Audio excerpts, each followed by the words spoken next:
The modelling community, Hello. Hi. Hello. Hello. I'm James. Hi. My name is Fenris Models. content creators, model clubs, online communities. What does it all mean? Hey guys, it's model making time, and today we're looking at something a little bit different. Still modelling related, but not modelling directly. Today we're actually going to be looking at the modelling community. As you probably gathered from the title of this video, I've got a lot of your favourite content creators together to talk about the modelling community, both why they personally do model making and what just makes this community so great. Before we get into that though, make sure you are subscribed to the channel. You can do that just down below, and make sure to leave a comment on the video too. What is your favourite modelling content creator? Other than me, obviously. If you want to join a like-minded modelling community, then make sure to join the Discord. The link is in the description below. It's just a really positive place. You can talk about the models you're building, the ones you've built, or just have a general chat, so make sure you join. And of course, if you want to support the channel further, you can become a channel member. Just hit the button down below and, well, you'll just be able to support the channel even more. But don't worry, my content's free for everyone. So this video is a bit different to usual, so we'll see how it goes. But I wanted to make sure I got a wide range of views and talk to as many people as possible. Not everyone who I sent emails out to has responded in this instance, and hopefully we can do a follow-up with even more people included. Wouldn't that be great? The purpose of this video is to be a bit of a light in what can be a really negative world. That's not modelling itself, but that's just sort of online life in general. And I think kind of the world right now, right? It can feel really dark and sometimes a bit isolating, and I wanted to show that there is an amazing community of people here, both in the content creators in their own communities, but the wider modelling community too. So I've got together a lot of content creators. So guys, go ahead, introduce yourselves. Hello, I'm Matt, and I have a YouTube channel called Model Minutes. Hi, I'm Gary. I run Gary's stuff. Hello, I'm Matt, known on YouTube as Captain VFC. Hello, and I'm Sully from Sully Scale Models. Well, I'm James from LPJ Models. Hi, my name is Moz, and I am a scale modeler. My name is Fenris Models, or Fenris. Great, now I've got some questions I'm going to go through with all of you here. And what I'm also going to do is answer those questions, I guess, myself. Obviously there's no one asking me those questions, so I'll just ask it, go for everyone else, and then I'll try and insert myself a little bit. So first of all is to introduce everyone. So just tell me who you are and why you model. On my channel, I like to share my successes and also my failures with my various builds that I complete. I got into modelling as a child after a visit to the Imperial War Museum, and I really wanted to build a Spitfire. I didn't really understand what scale modelling was back then, but unfortunately they didn't have a Spitfire. In fact, they actually had this one, an Airfix Hurricane Mark 1/2B. So this is the actual, well, not the actual, but this is the exact same boxing as the one I started with. And yeah, I still have the finished kit somewhere in a box.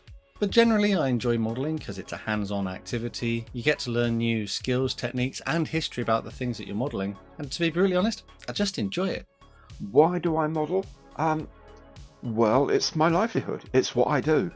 This is my job, oddly enough. This is my full-time work these days. It started during lockdown, like for so many people. I used to make models years and years ago when I was a child. Gave it up when I was about sort of 17-ish. Other things got in the way, and didn't really take it up again until sort of kind of around COVID, really. Well, just before maybe. Yeah, maybe a couple of years before that I started doing a few things. There was an offer of a Spitfire in one of the national newspapers, an Airfix Series 1 Spitfire free.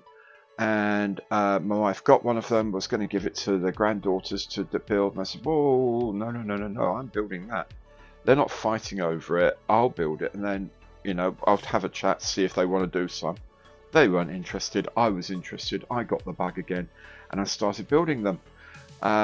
Then after all COVID and furlough and all that business, I was made redundant, so my stepson suggested maybe it'd be quite cool to do videos about model making, and he was right, it is quite cool to do it. So that's why I do model making. It's my job, and it's also my passion, so pretty lucky really. I've been modelling for pretty much as long as I can remember. When I was school, it would be something to do after homework or on those cold winter's evenings when you can't go outside. I don't know whether my love of history fueled my scale modelling or vice versa, but they worked together to give me a physical representation of the past. And again, ever since childhood, I've wanted to understand why something happens, and being able to build a 3D representation of an object to me gives better understanding of how it works than just words on a page or a diagram. So now I use modelling to appease my curiosity and build a 3D model of something that interests me, but also as a kind of mental health leveller. Whatever else is happening in life, I have my own space to relax. I have my own tasks to focus on. Whether this is something really simple just to switch off and do with my hands, or whether it is a problem that needs a solution, whether it's a more complicated model that requires some serious thought, it's something creative that I can do that I am in complete control of. Particularly for me, I know that I have issues switching off. I always want to be kept busy, but here I can relax in a creative way, which is very important for keeping my brain healthy. So there's quite a few reasons. I model, obviously is just the pure enjoyment, making things that I've seen in the real world, building aircraft that I enjoy, that I'm really into, and the same with vehicles and all sorts of stuff, and just bringing them to life.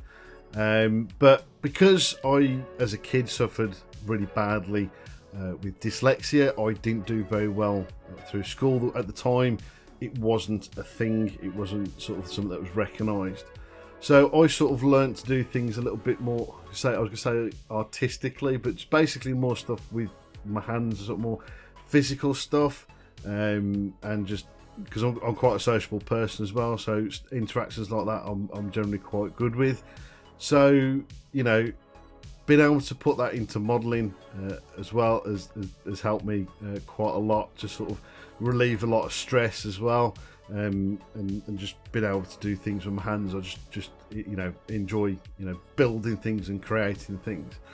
Of course, one of the other things, mental health reasons as well, particularly for myself in recent times. There's been a lot of stuff going on, and just modelling just takes all the stress away.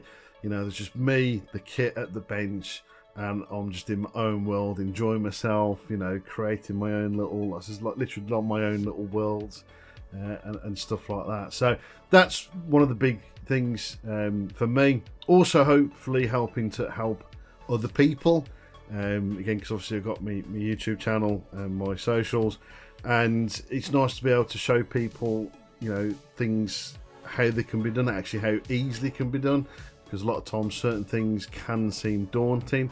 So one of my big things is weathering. You get a lot of people saying, "Oh, I can't do that sort of thing," and this, that, and the other. And I like to try and show people actually it's not really that difficult. It's just putting yourself into it, because at the end of the day, you're the only person that limits yourself to it, and I'm just as guilty of those sort of things. I've said the same things in the past, but it's just throwing yourself into it and get on with it. And I also like to show people that you can do it as well. Why do I model? Well, there are a few reasons. Firstly, I get the fidgets and always like to be doing something with my hands and mind. And scale modelling is a hobby, as well as other hobbies of mine, like music and video games, play right into that. I like things that engage you and get you thinking. Secondly, I love history, be it World War I, World War II, the Romans, ancient Britons, all that jazz. I'm not an expert, but I love the stories. I love the people and the insight we get into their lives via primary source information, and by extension, the things that these people used in their day-to-day lives. And this segues into scale modelling somewhat. It all started around 1997, when my dad picked up a Harrier starter set for us to build during a caravan holiday in the southwest. And this carried on throughout my formative years, watching and helping Dad put together models on the dining room table, setting out the parts painted with enamel in those days, to dry on the windowsill. Fast forward a few years and I found myself absorbed in the world of video games, starting with Star Wars Rogue Squadron many years ago. I then moved on to Hidden and Dangerous from 1999, and this got me into the hobby a little more, and more into the armour aspect of the hobby, and I took things a bit more seriously. But then, of course, I had a few years off where heavy metal and bands took centre stage for a bit, and instead of gluing together pieces of plastic, I was twanging my guitar and headbanging. A few years ago, I got back into the model scene via my local club, the North Devon Model Society, and I had some work writing articles for a now defunct modelling magazine. I started up the channel because I wanted to pursue things at my own pace, and here we are today with an excellent community comprising of some talented and inspiring folks.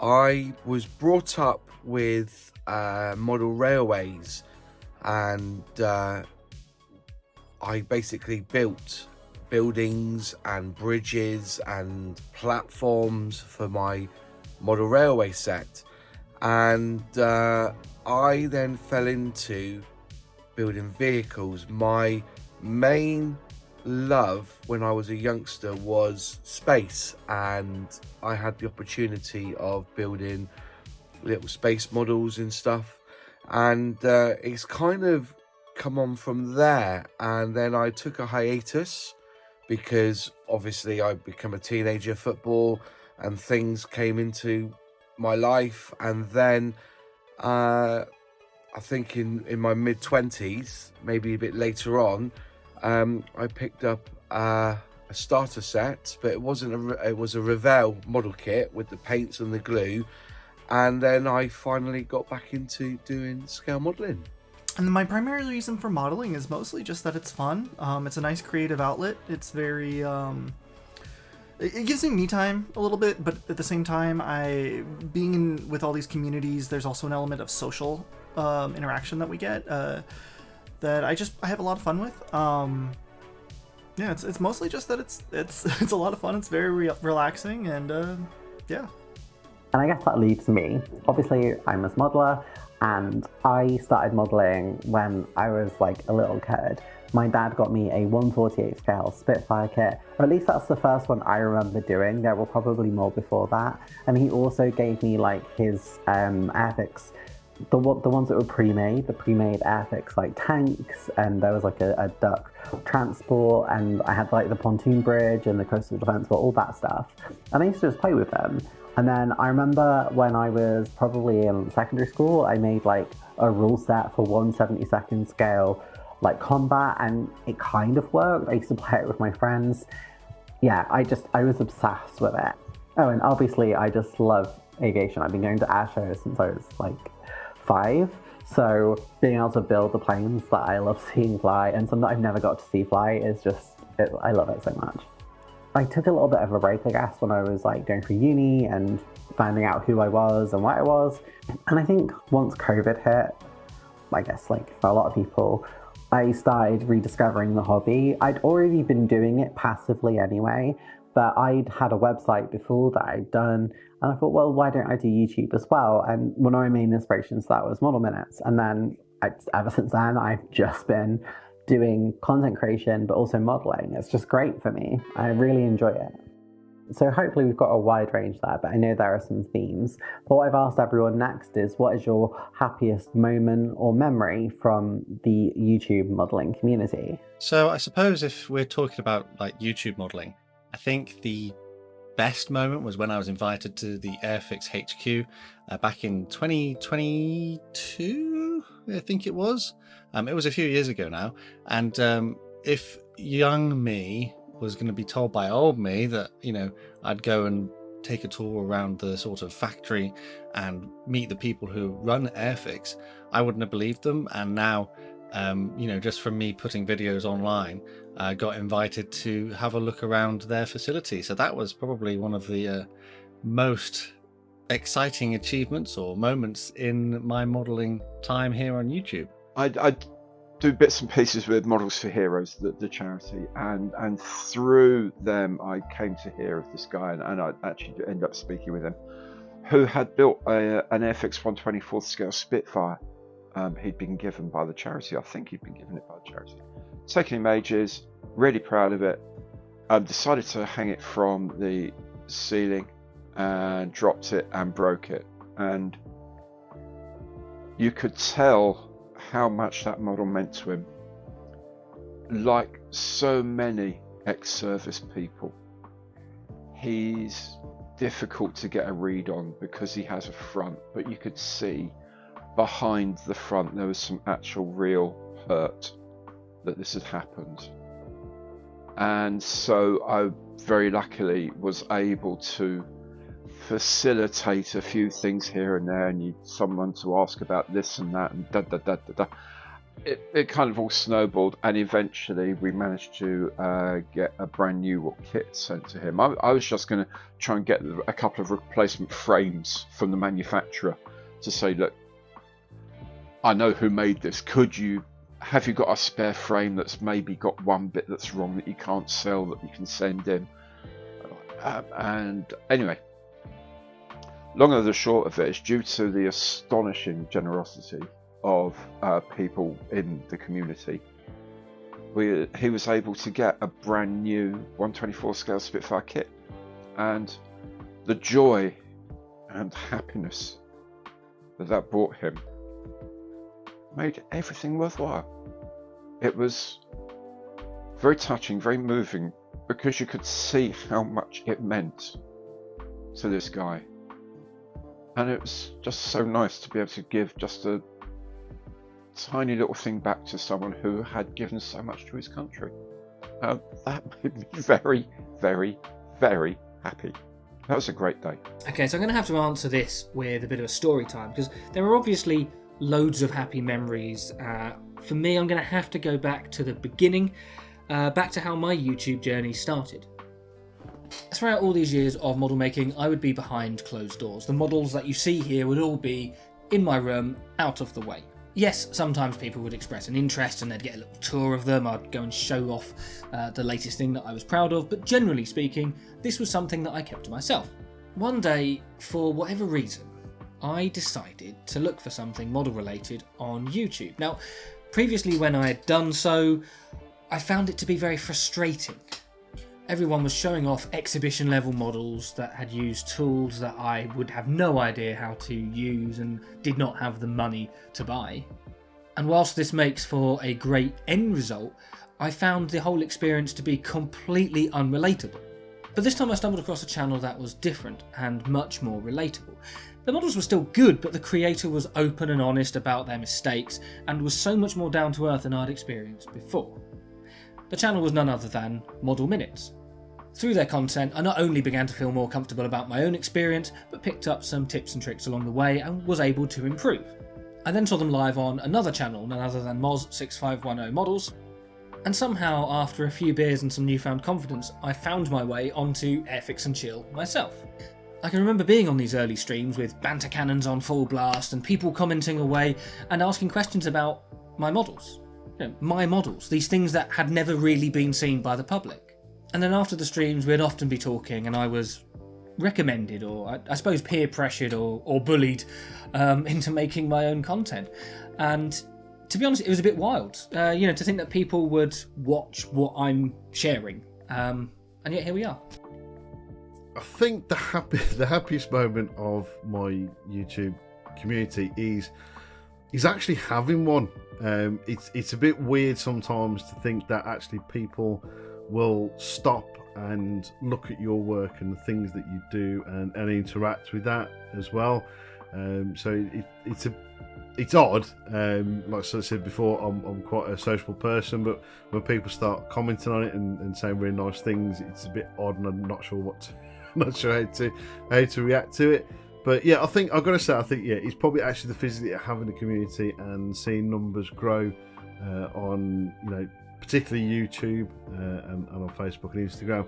It's just really nice to know that I actually do have a community and a community that enjoys the stuff that I do.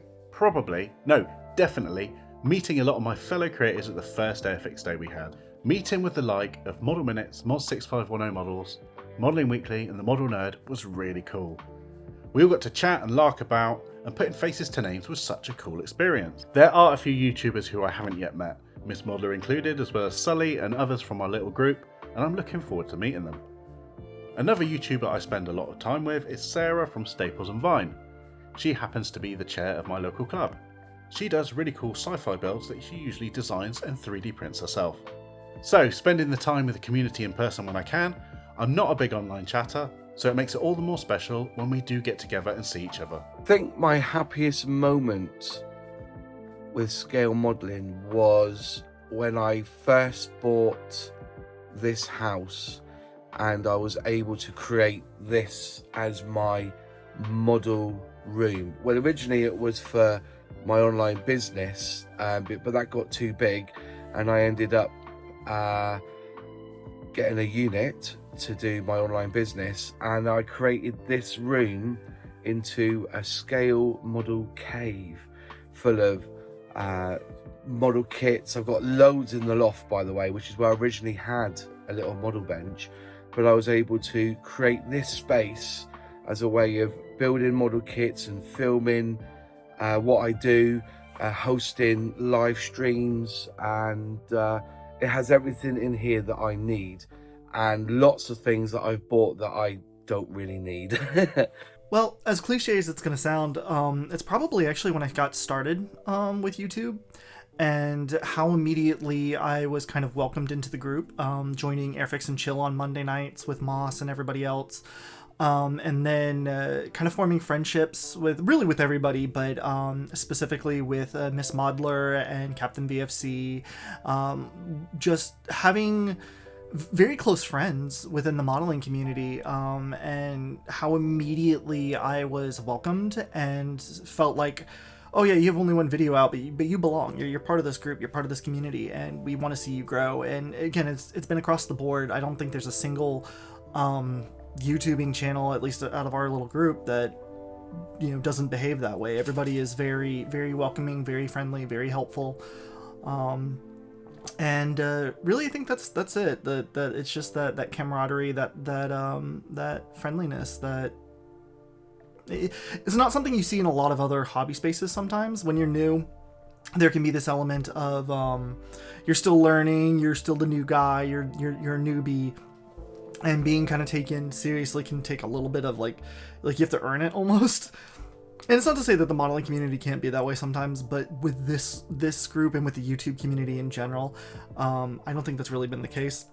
I think they've very much been you're a YouTube modeler, you're one of us, from the get-go. So that was very welcoming, and it was very encouraging. And I don't know that if I hadn't run into that, I don't know that I would have continued, to be honest. Like it was very bolstering, very uplifting, very constructive, and it was good. It really got me into this. It really encouraged me to continue doing it.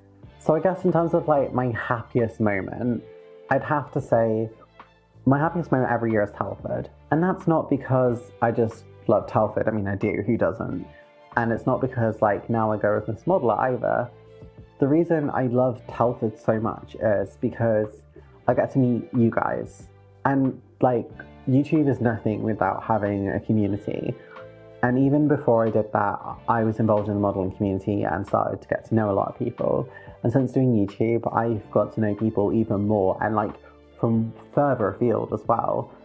And I think, especially speaking to other like women or like people who are less traditionally in the modeling space, that feels really like kind of emotional to me, because it feels really good when people say it's so nice to see like women in the space or people who are a bit different in the space, because I don't know, like I think with any hobby, everyone deserves to be here.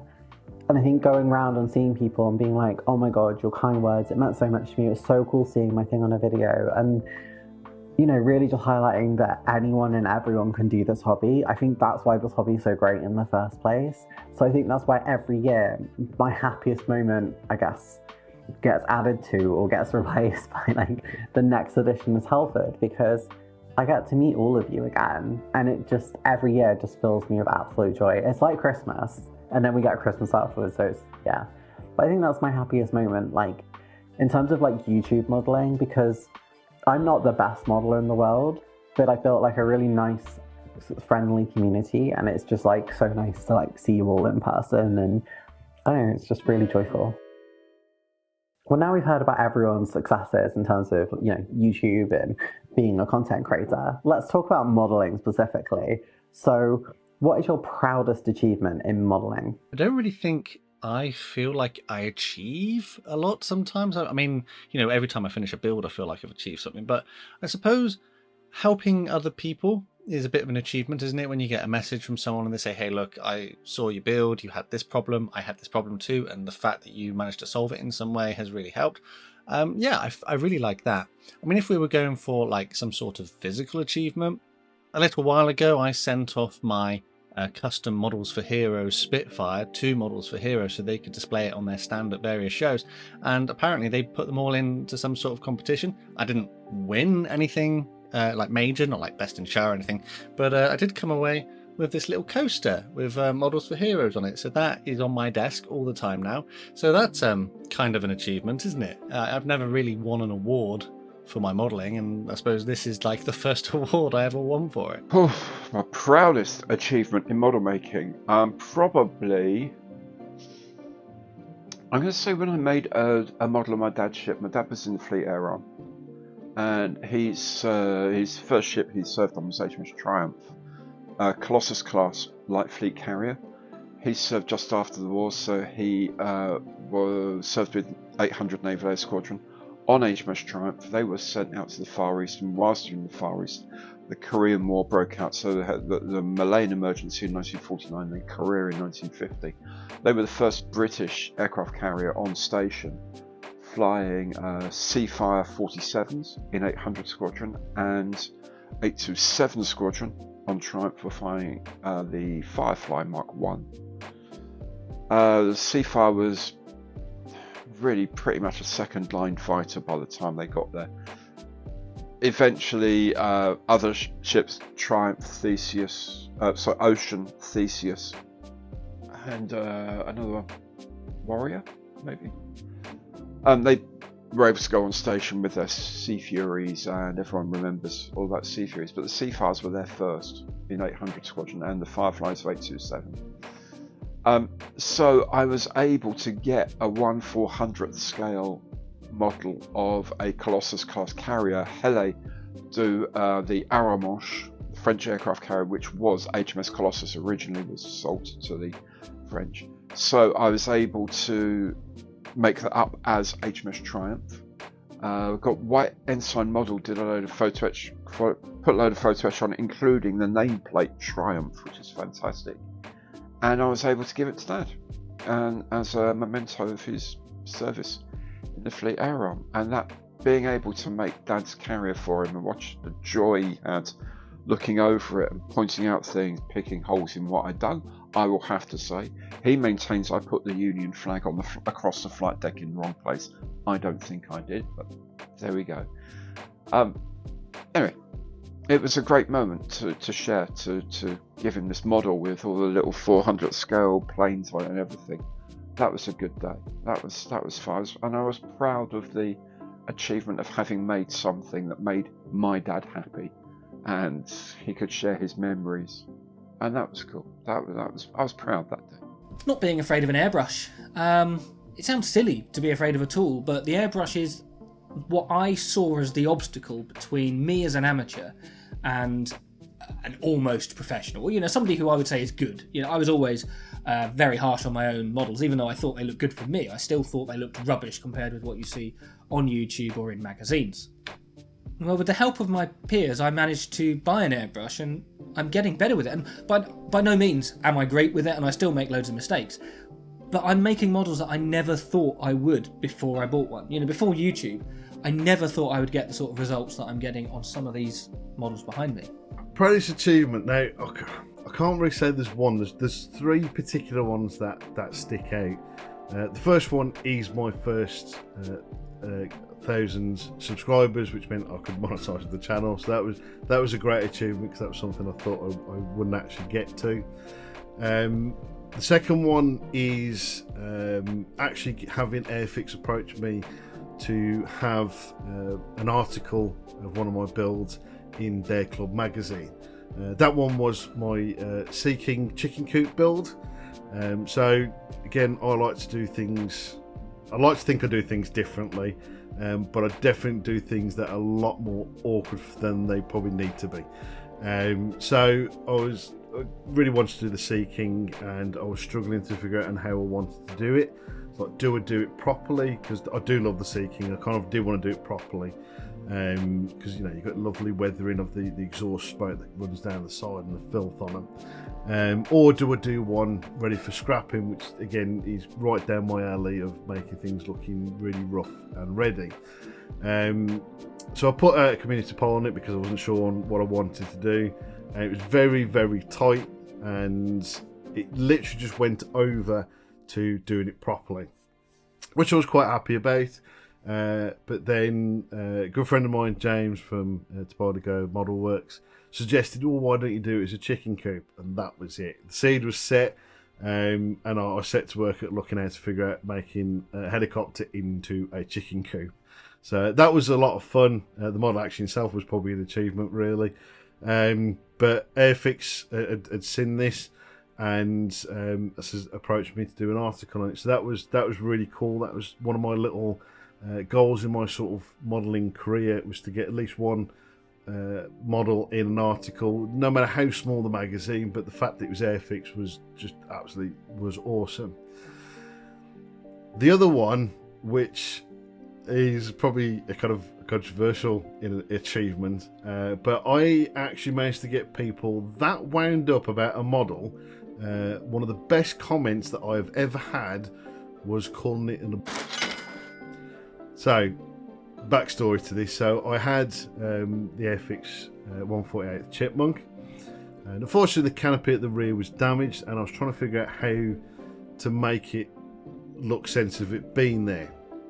The original idea was just basically make a tarpaulin to go over it, but then I was thinking, if that doesn't work out, because I was going to do it in a way that I'd not tried before and I wasn't sure if it was going to work really well, so I thought I've got to think of a plan B, and the plan B was basically an aircraft that had been left out for a long period of time, and it was just starting to be restored back to former glory.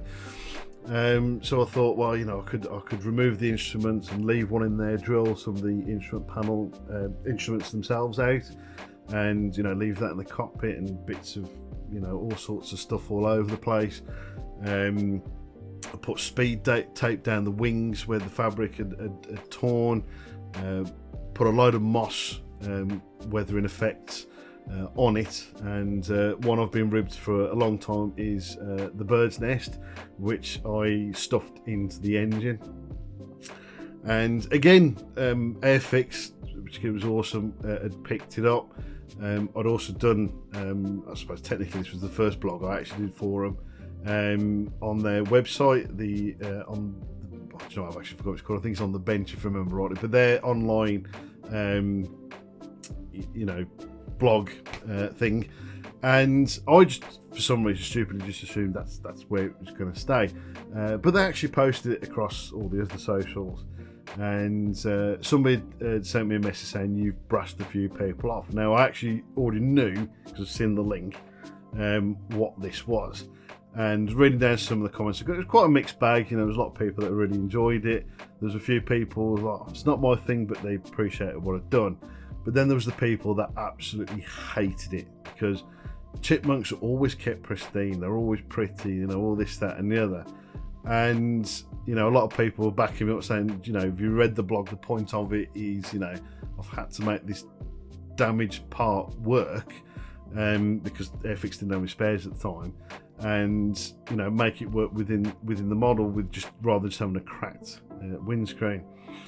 And this is one bloke just cracked me up really, because the entire comment, if I remember it rightly, was, I don't know why everyone has to weather models these days. I like mine looking historically accurate, and like this, that last line of words to that effect, but abortion was the word that was used. And sort of like the irony of like, well, weathering an aircraft is accurate, and I have done it to an accurate because I've used real world photos and references to do this. So technically it was accurate, just that it was very difficult to find. Actually, you couldn't find any photos of a chipmunk in such a bad state, because they are really generally looked after. But yeah, I generally think that one is, at the moment, one of my biggest highlights so far. Definitely my channel. I've nearly got 50,000 subscribers, which is frankly bonkers. I didn't expect that, so I'm really proud of where I've got to. I've grown as a modeler, I've learnt new skills, I've made new friends. Excellent. My proudest achievement in scale modelling is always my last build. Every build I see an improvement of my techniques, my finishing, my weathering. I always look at my last build as my best ever build. You can go back through my videos, and I think, you know, there was a time when I built the Concorde and it had a specific meaning for me. And I thought that was it. You know, I had created something that had a specific meaning. And then I built the Airfix Tempest, and it was such a lovely kit, and I was able to do some really interesting camel schemes on it. Then I moved on, and I built the Walker Bill Dog, and that was the first time I used rust effects using an airbrush, where normally I would have painted it on, and I used an airbrush instead. You know, you can keep going on, and you know, my latest build, which was the RNLI Shannon lifeboat that's now on display at the lifeboat station in Exmouth. You know, those are achievements, and each one improves on the other. And I always look back at my last build as being my greatest achievement. I think my proudest achievement has been actually getting my daughter involved. I have a almost 6-year-old now. Wow, she was 4 when we started this, almost 5. But she started to like doing modeling. Primarily dinosaur modeling. She's big into dinosaurs. I'm big into dinosaurs. If you didn't know that about Fenris Models loves dinosaurs. So it's something that we can kind of do together. It's we can have some father-daughter time and just kind of work on models. And she now has her own set of stuff that she'll build. And so, like, you know, you hear all the time about how the hobby's dying and how young people don't want to do it, but she loves it. She jumped into it immediately, and I think it's just, you know, kind of going back to my last answer, being welcoming and being encouraging goes a very long way in this hobby. And yeah, she loves it. She's talked to her friends in elementary school, like in kindergarten, and like, yeah, when do y'all do modeling with your parents? And the kids are like, what are you talking about? You know, so she's I think she's gonna go far in the hobby, assuming she keeps up with it. Like, you know, kids are kids, and she'll probably develop her own interests over time. And I would never force the hobby on her, but she does enjoy it now, so hopefully it'll stick. And I think a lot of us can kind of relate to that, right? Like, I think for a lot of us, our probably our dads got us involved. I know it's the case for me. Got us involved with modeling when we were younger, so I'm just hoping it sticks, you know. And if not, she has fun with it. Right now, you know, she has lots of fun with it, and I have fun doing it with her, and it gives us something to do together. So, yeah, if nothing else, it's that. So for me, my proudest achievement is doing a resin kit.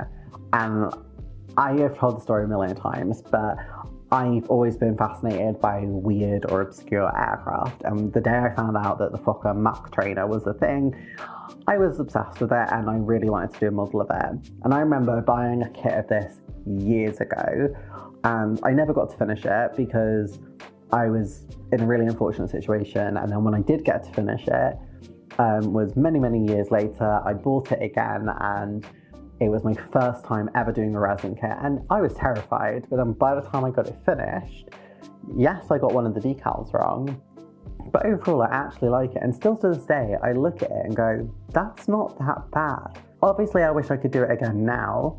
I'm not going to, because resin kit and I have enough kits to build, but I wish I could do it again now and do it with an airbrush. I think I'd do an even better job. But it's my proudest achievement, I think, just because it really made me push myself, like, really outside my comfort zone. And then I like try to reflect that in the video too. And I think, I don't know, it's my proudest moment just because I did something I never thought I was ever going to be able to do. And that to me was like amazing. I then asked people if there's something that you would like to see more of in the community in the future. So in the future, I think there's one thing I'd like to see more of in the community, and it's going to sound a bit weird, but when we're out and about, we don't really talk about our hobbies. We don't talk about it with people we necessarily know, or we definitely don't talk about it with people we don't know. And I think that could be something we can improve on. If you go to a model show, you're obviously going to see people who model, and it's a shared hobby. It's a safe environment in which we can all sort of discuss the things that we do. But if you go out, with your friends or to other kind of social event, you don't really tend to discuss it. And actually, I've found that since I've been a bit more open and honest with it, you'd be surprised how many people actually do it.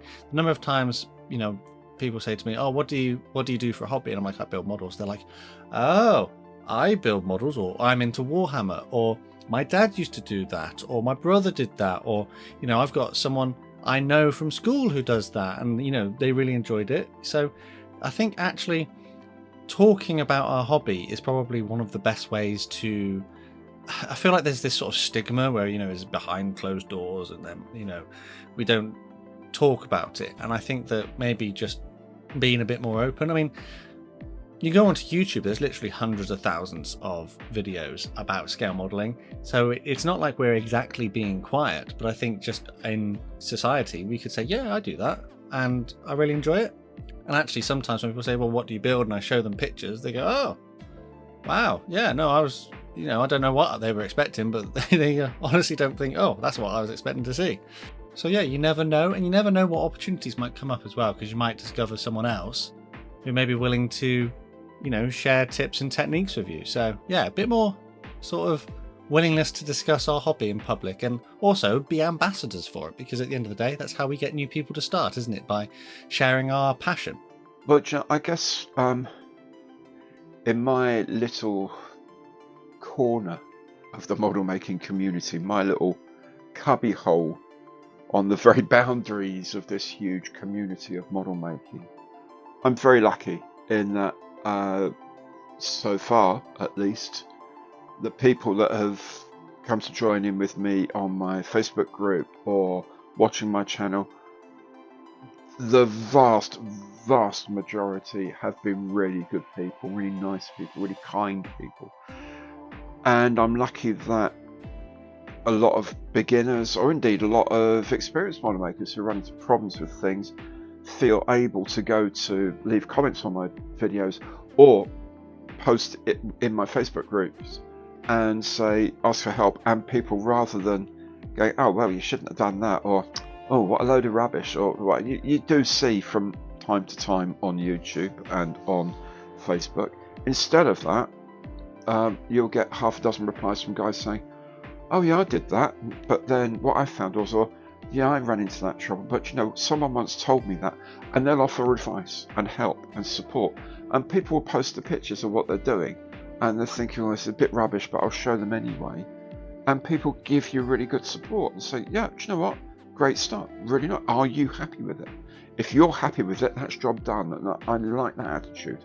I don't like people judging other people's work necessarily. I don't think, quite often they're not necessarily in a position to judge other people's work, but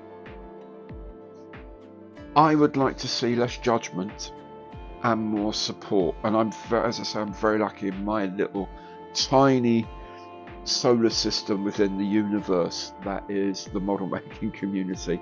I'm lucky that I'm surrounded by a lot of very, very, very good people who support and encourage and have a good perspective on model making. Because at the end of the day, I've always said, if you make a model, no matter how you make it, don't judge it against other people. You make your model. If you're happy to put it on a mantelpiece in your room, in your house, and someone comes in and says, did you make that? And you go, actually, yes, I did. And you feel proud of it. Job done. Don't worry about anything else. If you think, oh, do you know what? I wonder if I can make that look like it's been stained with oil, or make that look a bit rusty. There's loads of people who are out there who will help you get those effects. And there's loads of tutorials around. I'm really lucky I'm surrounded by people who will support other model makers along their journey. Whether they make something and they're happy with that and they don't want to change anything, that's that, happy, don't care about anything else. I've seen planes painted in all sorts of colours, all sorts of schemes. Why not? You know, that person's made that and they've enjoyed it. They've made a Spitfire and they've painted it like a 60s psychedelic scheme that you'd see on a VW camper van driving down the middle of San Francisco in 1969. And they're happy.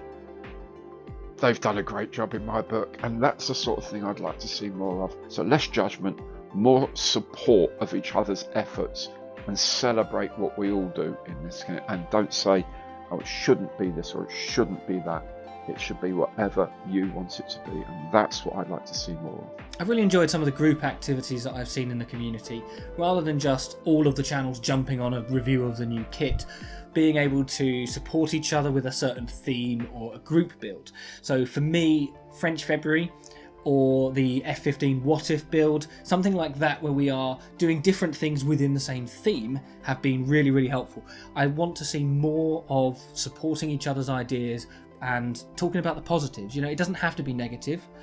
I feel that there should be more opportunities to support each other, to share in our successes, and even if it's just a thumbs up and a share if something's really caught your eye, something like that, just to help remind people that this is a positive, happy environment. You know, we're not all old grumpy people sitting there in the corner counting rivets. You know, we're here to have fun. We're here to share what we're doing with the world, and if people like that, they should show that they like it. I think it's not so much seeing more of, it's actually seeing less of in the community, is just less negativity. There's no need for it, you know. This is a hobby that we can not only do on our own, but also basically collectively. You know, so, and I've seen it quite a lot, and again, it goes back to my chipmunk, is, you know, there's people post stuff that it may be the first model, it's the first model in about, you know, 20, 30 odd years, because a lot of people, you know, have these massive gaps before coming back to the hobby, and they post the work, they're, you know, really happy with it. You know, I mean, don't get me wrong, it might not be the best model in the world, but they're really proud of what they've managed to achieve, especially if it's the very first one, or again, like I says, the first one in God knows how many years. And then you get this one person or a group of people, you know, telling them everything that they've done wrong within the model. Now, in some respects, that's not a bad thing, because, you know, criticism, again, I welcome criticism, you know, I'm quite happy, but as long as it's constructive and helpful, rather than just going, oh, you've reused the wrong colour, that's not right, this is not right, and it's more of a slating than it is an actual, you know, actually helping somebody with what they've done. So, you know, it's basically it's rivet counters. I mean, there is a place for rivet counting. I do it myself sometimes. But the only time I ever go down that sort of route is if somebody is asked for that criticism. You know, I'll say, like, you know, I think, and because it's my opinion, doesn't mean that what I'm saying is right. You know, I think, oh, you should be doing this, you should be using this colour, you should do it this way. Again, that's a personal appearance, personal preference. Like everything we do in modelling is realistically is a personal preference. It's how you want to do your models, it's how you want your model to finish, and how it looks at the end of it. You know, again, mine is always make them look as beaten up as possible and old and worn, and that's my thing. I know not everybody likes it, and trust me, as I said before, I've been told this. I just don't care, because that's the way I want mine to look and finish, and there are people, again, that enjoy that, but again, so that's my opinion. But yeah, it just calm down on the rivet counting. That's all I ask. You know, there's no need to be so horrible about it. You know, I mean, I have seen people put stuff on. I think it's a bit, you know, it's a bit ropey, but you can tell that they're happy with it, and I'm going, do you know what, you've done good there, you know, just push them further, you know, you're saying, oh yeah, you've done a really good job, push them further, put them in the right direction. Just don't, there's no need for slating it, you know, just encourage people, because the last things we want is, because apparently the hobby every minute of the day is dying, and it is going to be because of these people pushing new people out, because it's not what they like, you know, because a lot of these people, they're very kind of an old standard. Everything has to be pristine, everything has to be perfect, you know, and it's not the case, you know, and not everybody is a pro builder, a pro modeler or anything like that. You know, the whole point of this hobby is to enjoy it, and people aren't going to enjoy it if they're being basically almost bullied out of it. So just basically what I want to see is more love. That's all we need. Just want more love in the community. That's quite a hard one. I think we've got most bases down. Me personally, I'd like to get more useful critique, but that doesn't seem to happen very much. It's either really picky or just nice words, which I'm grateful for. If you like it, that's great. But I really like learning, so definitely more critique. I embrace everything about scale modelling. I can't think of anything specific that I'd like to see more of in the community, because I think we're coming to a place where it isn't just a one-man game on a bench and then you meet up once a week for a model club, or you go to a model show once a month.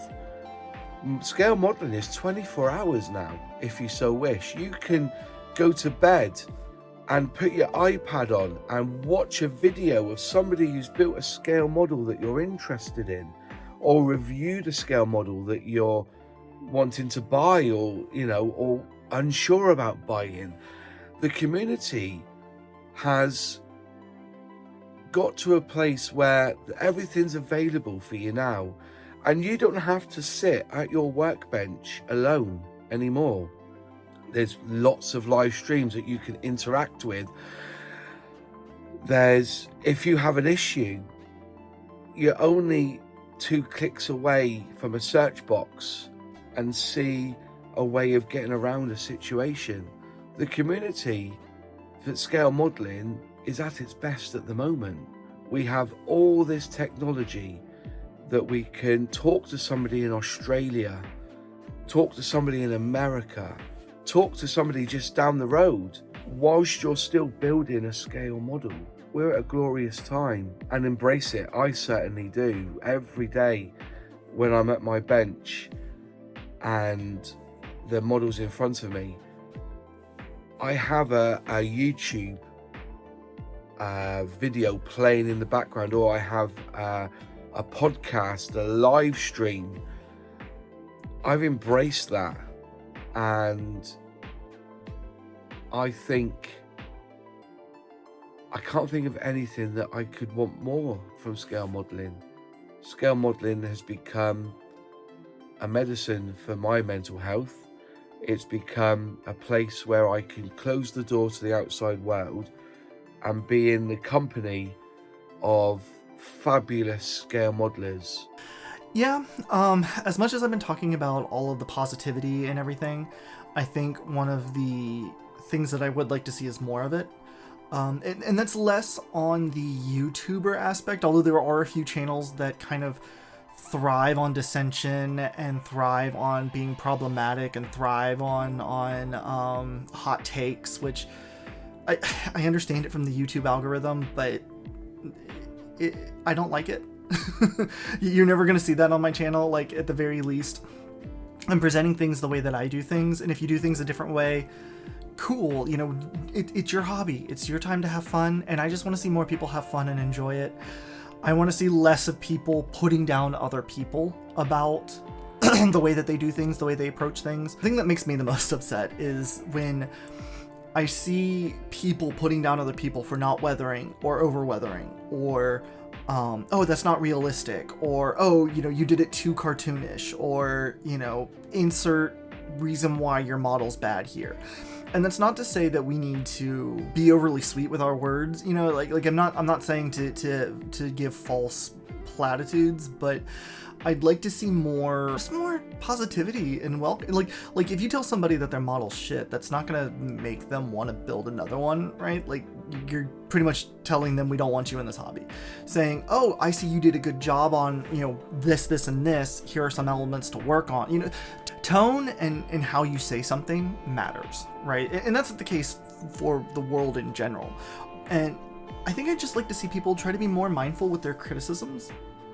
to try to be more uplifting, because again, like, people are constantly complaining about how this hobby is dying, and then they'll turn around and there's a new person who doesn't know anything. They've just grabbed a starter set, slathered paint on. You can see paint brush strokes everywhere. They clearly didn't know to thin their paints and and then they get chewed out in every single forum that they post their first model on.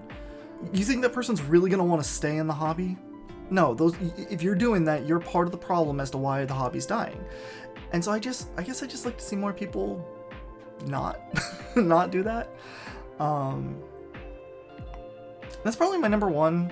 I have a close number two, but those that know me, I think, know where my statement's going, and that's in regards to subjects for modeling. I'd love to see certain subjects come up a little bit more. We have a lot of certain things that just constantly get remade, and I get it. It sells Spitfires, Mustangs.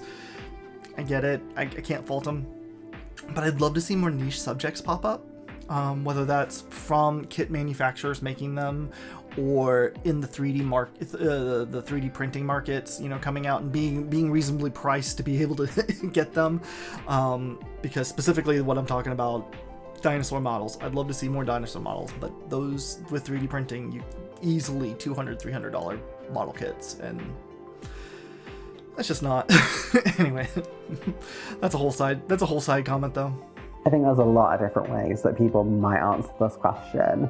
But for me, what I'd like to see more of is just, I don't know, diversity, I guess, both in terms of the models we make, but also the people in the community. For any community to succeed, it needs to keep getting younger people in. And you hear the same old thing at every model show, on every video, that the hobby is dying and that not enough young people get into it. But I see quite the opposite. Sometimes, there are a lot of younger people who are getting into it, but it might be through different things like Gunpla or tabletop gaming. And, that it's becoming more accessible in a lot of different ways. And also, I guess, more socially acceptable. So I think in the future, I'd just love to see, more women in the hobby, but also I'd love to see more Gunpla. I'd love to see more, different model kits, like you've seen, Pokemon, Digimon. Obviously, you've mentioned, Gundam as a whole, but, more anime-inspired figures as well. We've seen all of that creeping into the hobby. And I think I would just love to see, more tabletop gaming, more, Gunpla in general at model shows. I think that's what I want to see overall as a part of the community, because I think the more we can, celebrate all aspects of the hobby, the greater it will be overall. I then asked people to show me your favourite model and tell me about it from your YouTube career. My favourite model. I'm not sure I have a favourite. I have lots of models that I really liked. Some models are not so good. I mean, the B-17 that I built from Revell, not the best kit in the world, but I enjoyed building it. Airfix's P40, I really enjoyed building that. But maybe my favourite model would probably be the first one I ever built. And I think it's important to hold on to them. So as I discussed earlier, this was the first kit that I ever built, the Airfix Hawker Hurricane. It's not a recent tooling; it's pretty old. I mean, I got this one to do it again at some point. Perhaps when I reach some sort of milestone, I'll have another go at it and see if I can do better, which I would hope.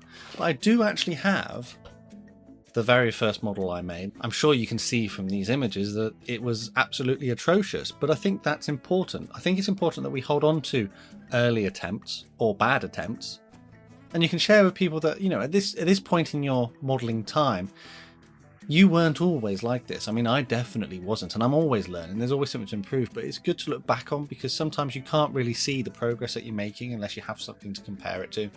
I absolutely butchered this kit, and as you can see, I've still got it, so I didn't want to get rid of it. So obviously it was very important to me. But yeah, I think that's it from me. Thanks, Ms. Modeler, for having me on, and I'll see you all on the workbench again soon. Bye-bye. My favourite model of all, it's an ICM B26B in 1/48 scale. I've just finished making it.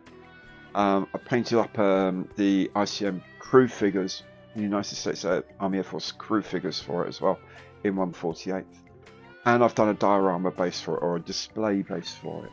It's my favourite because it was something, it was a vision of, I saw the model and I thought, how can I build that and do something related to D-Day about it, because the aircraft flew the night before D-Day. It was attacking gun positions behind Utah Beach. How do we commemorate that? How do we show that? So the idea occurred that onto the base of the display base will put a map of the D-Day beaches, and then maybe some US Air Force recruitment posters, or US Army Air Force recruitment posters to fill up the space, which I did.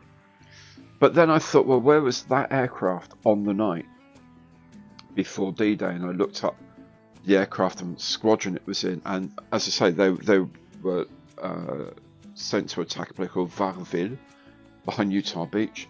I found it on this D-Day map, and so I drew a line going with an arrow and a silhouette of a B-26 on there. And so the model sits on top of that, showing where it went. And then I thought, there was a lot of talk around the time of D-Day about how they used to paint on the stripes. It was all quite a haphazard affair sometimes, and some of them are beautifully straight and well done. But that was probably after the event. The sort of night or two before D-Day, they were slapping this stuff on with basically whitewash. You know, it was just get these markings on there. So I kind of wanted to get that feel for it. And then there was a picture in Life magazine showing someone with a brush, literally brush painting onto the wing of a Marauder. And so I got to try and recreate that somehow. So I slightly adapted one of the ground crew figures to have a paintbrush in his hand. I got a paintbrush from another kit somewhere, and he's kneeling on the wing painting. So one wing is half finished invasion stripes, and the pilot's standing there looking at him. I did think the other day maybe I'll look to see that ICM did do a photographer, I think in 148th, with an air crew. So I might see if I can grab the photographer figure and put the photographer in place of the captain, or next to him. When I was having all these ideas, I was thinking, oh, how am I going to achieve that? How am I going to do that? Then I found ways of doing all these different things. And when you put it all together and you see it together, and it's pretty much how you envisage the thing to begin with, that's a great moment. That's a great... you get such a sense of achievement. I get a massive sense of achievement out of that. So really, really happy with that. That's my favourite thing I've made in my life. I'm so proud of every step of the process. I'm normally very critical about my models. I'm very... I don't know. Don't like to shout about things too much, but that one I'm proud of. I'm happy to take that to Telford somewhere and put it on a table somewhere and say, yeah, I did that, and let other people look at it and say, actually, you know what, that's not bad. Well done, that's not bad. That'll do me.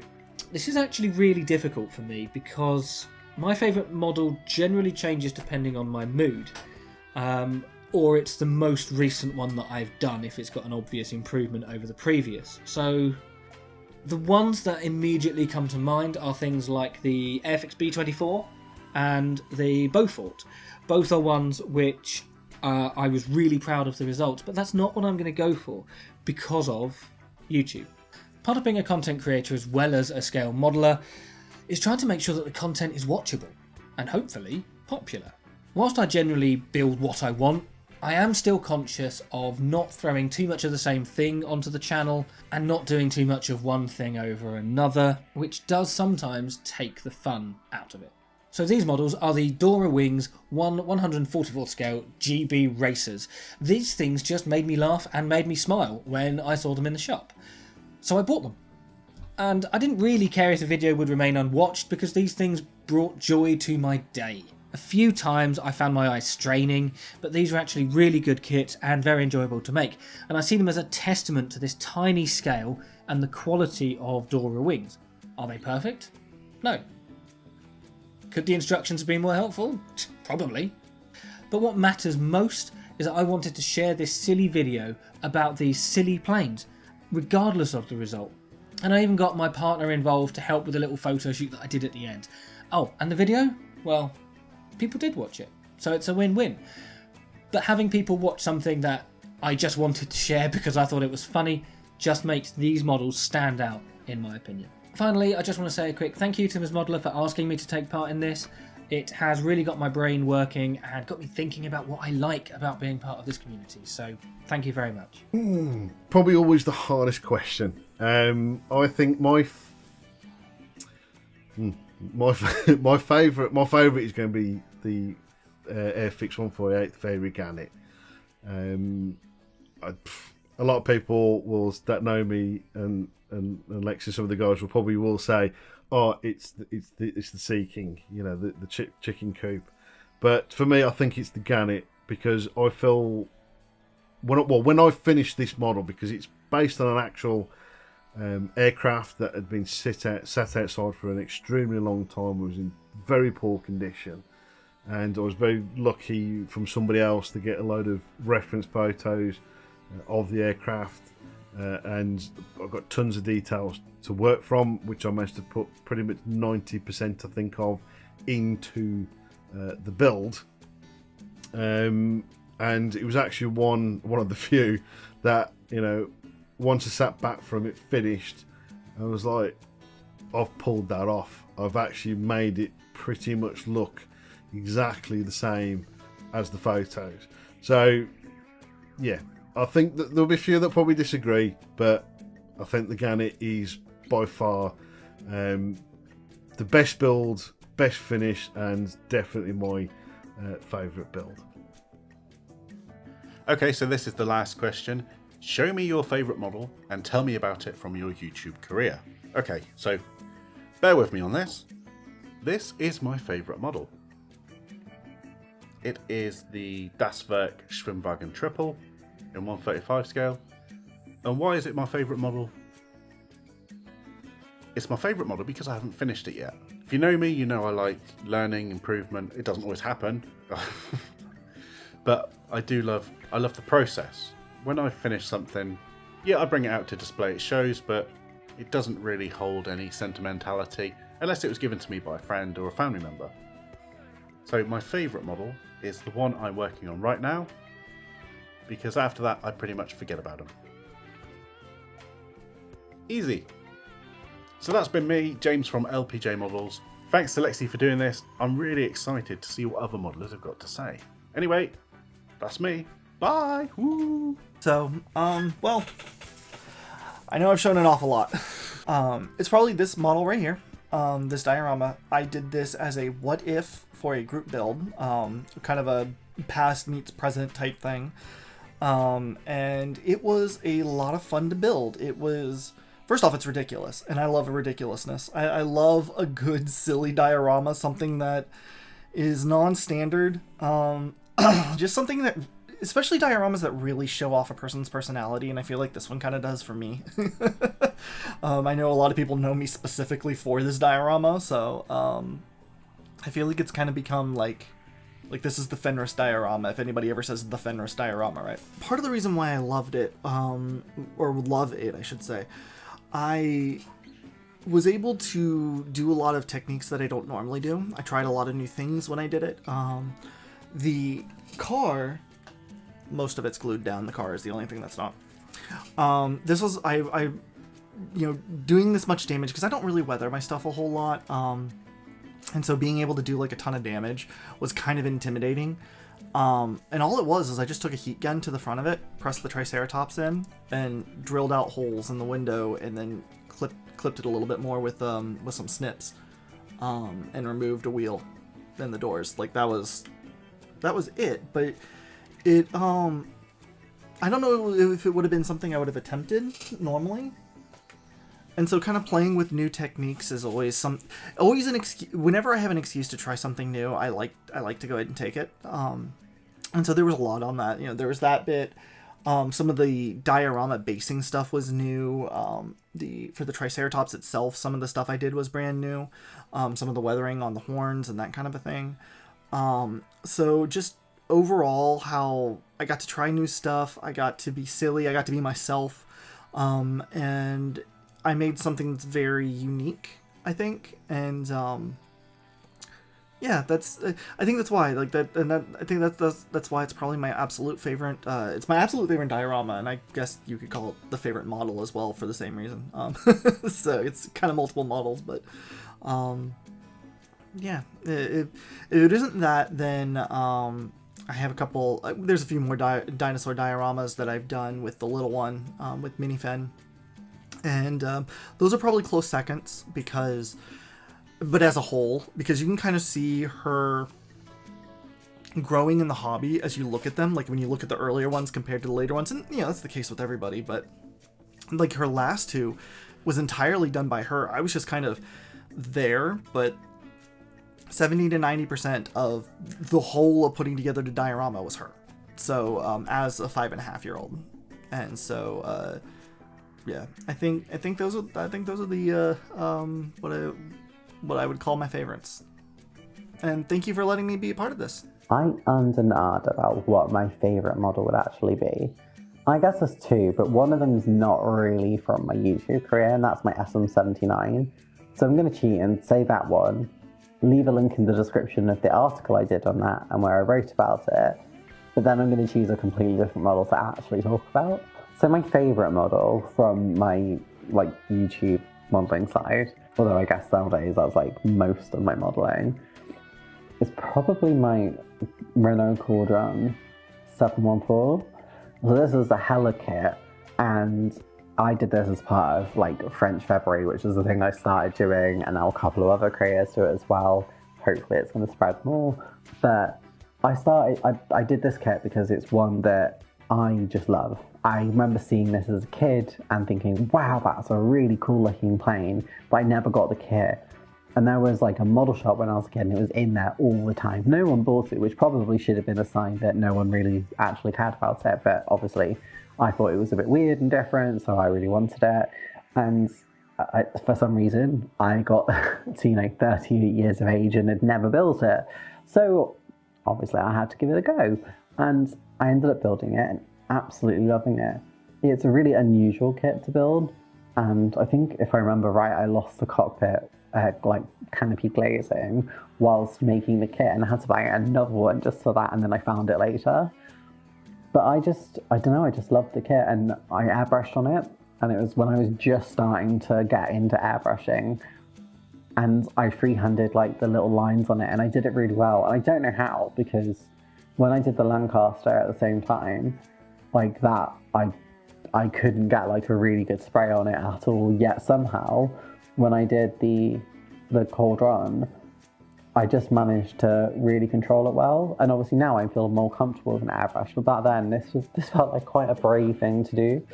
So yeah, I think that's probably my favourite model, just because, I don't know, it reminds me of my youth, but also it's just something that I really pushed myself on, and I really enjoy it, and it still brings a smile to my face each time I see it. Though most of the models that I have kept do that. I think this one in particular, just, I don't know, I never really want to get rid of it. I just really love it. Wow. We've heard from everyone now. So I just want to give a big shout out to everyone who's been involved in this video. You guys are all amazing. Thank you so much for taking part. You all did this as part of just like your own free time, and I really appreciate it. Obviously, go and subscribe to all of the channels that have been in this video. You can find them linked in the description down below. Not put them in any particular order, just go and subscribe to them all. They're all lovely people. I want to give a big shout out to everyone who's subscribed to this channel, who's ever commented, who's ever like said hi in real life, like anything, because I guess as this video has shown, the community is the most important part of this hobby and why this hobby is so special and amazing. On that note, if you haven't subscribed already, go down below and hit that subscribe button. And whilst you're there, why don't you leave a comment too? What's your favourite model? Like your favourite one that you've ever built, and why? If you want to talk more about modelling, make sure to join my Discord. The link is in the description down below. It's just a really chill place where you can share your modelling builds or build logs with other like-minded, friendly and positive modelers. It's a really chill place, so check the description down below. And if you want to support the channel more, make sure to go down and hit the join button to become a channel member. Realistically, it's just there so that you can support the channel more, so that I can do more weird and wonderful projects, which there's definitely some coming. Well guys, thank you so much for being here. I've really enjoyed this. It's been such a lovely and positive experience, and I'll see you all next time. Bye! Thank you so much to all of my channel members. Whether you're a starter kit or advanced kit level member, you help keep this channel alive.